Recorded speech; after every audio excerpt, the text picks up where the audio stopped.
নমস্কার বন্ধুরা, আমি সুপর্ণা। আপনাদের সবাইকে স্বাগত সুপর্ণা রান্নাঘরে। আবারও হাজির হয়ে গেছি নতুন একটা রেসিপি নিয়ে।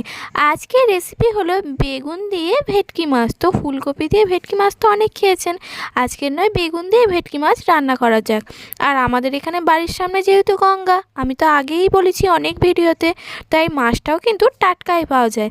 তো ভেটকি মাছটা কেটে বেছে ধুয়ে পরিষ্কার করে দিয়েছি, তার মধ্যে নুন ও হলুদ মাখিয়ে রেখে দিয়েছিলাম। আর এদিকে কড়াইতে তেল গরম করে নিয়েছি, তেলের মধ্যে কিছুটা পরিমাণে দিয়ে দিলাম হলুদ আর দিয়ে দিলাম নুন। আর এই নুনটা দিলে কিন্তু মাছটা ভাজতে খুবই সহজ লাগে, কারণ কড়ার গায়ে মাছটা একদম আটকে যায় না। আর এদিকে কড়ার তেল গরম করে নিয়েই তারপরে কিন্তু মাছটা দিতে হবে। তো দেখুন এক এক করে সব মাছগুলো তেলের মধ্যে দিয়ে দিয়েছি। তো মাছগুলো এভাবে উল্টে পাল্টে আমি লাল করে ভেজে তুলে নেব। আর আমি প্রথমে কিন্তু একটা মাছ দিয়ে, দেখেছেন তো বন্ধুরা, একটু নাড়াচাড়া করে নিলাম যাতে মাছটা আর অন্যান্যগুলো গায়ে কড়ার আটকে না থাকে। খুব সহজভাবেই আপনারা এইভাবে করে দেখবেন, বিশেষত যারা নতুন রান্না করছে তাদের কিন্তু এই টিপসগুলো খুব কাজে লাগবে।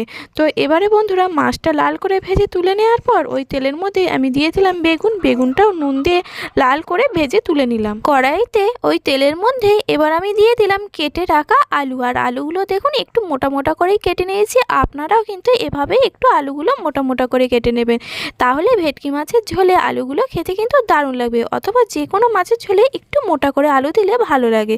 তো আলুটাও নুন দিয়ে একদম লাল লাল করে ভেজে তুলে নিয়েছি। কড়ার আর একটু তেল দিয়েছিলাম, তেলের মধ্যে দিয়ে দিলাম পেঁয়াজ কুচি। পেঁয়াজটাও একদম লাল করে ভাজা হয়ে যেতে এর মধ্যে দিয়ে দিলাম আদা রসুন বাটা। আপনারা চাইলে জিরে ধনে গুঁড়ো বাটা দিতে পারেন, কিন্তু টাটকা মাছে বেশি মশলা দিলে মাছের টেস্টটা একদম থাকে না, তাই কিন্তু আমি এখানে জিরে ও ধনে গুঁড়ো দিলাম না।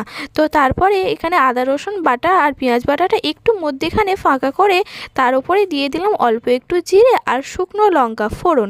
তো ফোড়নটা আমি প্রথমে যেহেতু দিতে ভুলে গিয়েছিলাম, তাই আমি লাস্টে দিলাম। আপনারা কিন্তু পেঁয়াজ দেওয়ার আগেই ফোড়নটা দিয়ে দেবেন। দিয়ে একটুখানি নাড়াচাড়া করে ভাজা গন্ধটা উঠতে তারপর জল দিলাম। দেওয়ার পরে হলুদ গুঁড়ো লঙ্কা গুঁড়ো প্রয়োজন মতো আপনারা দিয়ে দেবেন, যেমন ঝাল খাবেন তেমন লঙ্কা গুঁড়ো দেবেন। তো আমি দিয়ে সমস্ত মশলা জল দিয়ে ভালো করে কষিয়ে নেওয়ার পর ভেজে রাখা আলুটাও দিয়ে দিলাম।